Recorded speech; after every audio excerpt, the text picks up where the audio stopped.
Selamat pagi Bapak Ibu yang terkasih di dalam Tuhan Yesus Kristus. Pagi hari ini kita akan melandaskan setiap tugas kita dengan merenungkan satu bagian firman Tuhan dari Injil Markus pasal 1 ayat 1 sampai ayat yang ketiga. Bunyinya demikian. Inilah permulaan Injil tentang Yesus Kristus anak Allah. Seperti ada tertulis dalam kitab Yesaya, lihatlah, aku menyuruh utusanku mendahului engkau, ia akan mempersiapkan jalan bagimu. Ada suara yang berseru-seru di padang gurun, persiapkanlah jalan untuk Tuhan, luruskanlah jalan baginya.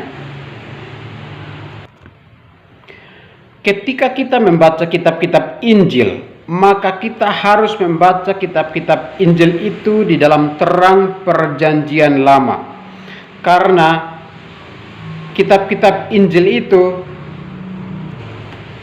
ada ayat tertentu yang mereka kutip di dalam perjanjian lama. Misalnya, Markus pasal 1 ayat 1 sampai 3 ini merupakan kutipan dari Yesaya pasal 40 ayatnya yang ketiga. Lalu Maleakhi pasal 3 ayatnya yang pertama.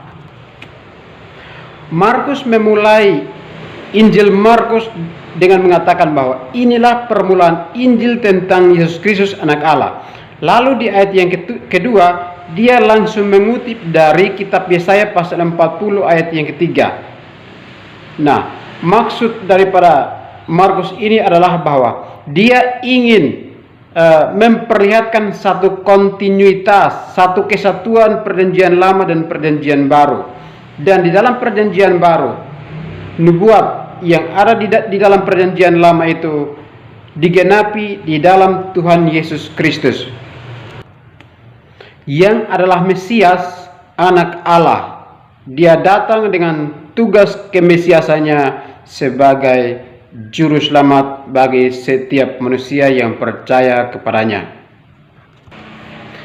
Jadi dari prolog Injil Markus saja, Markus langsung mengatakan bahwa inilah permulaan Injil tentang Yesus Kristus anak Allah. Jadi Markus ingin mengatakan kepada saya dan Bapak Ibu adalah bahwa Yesus Kristus adalah anak Allah yang datang dengan satu tugas kemesiasan, yaitu untuk menyelamatkan setiap orang yang percaya kepadanya. Karena itu Bapak Ibu Saudara yang saya kasihi di dalam Tuhan Yesus Kristus, tidak ada jalan keselamatan lain di luar daripada Tuhan Yesus, kecuali orang percaya kepada Tuhan Yesus Kristus, maka mereka akan diselamatkan. Selain Tuhan Yesus Kristus tidak ada keselamatan.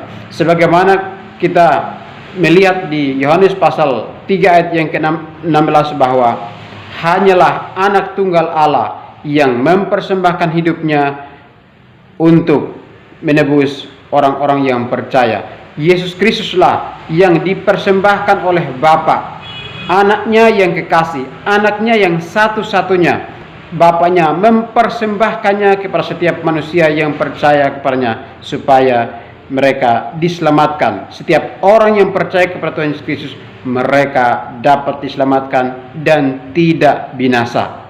Demikianlah bunyi firman Tuhan, kiranya boleh menolong kita mengerti maksud Tuhan dan kita yang percaya kepadanya dapat diselamatkan. Amin.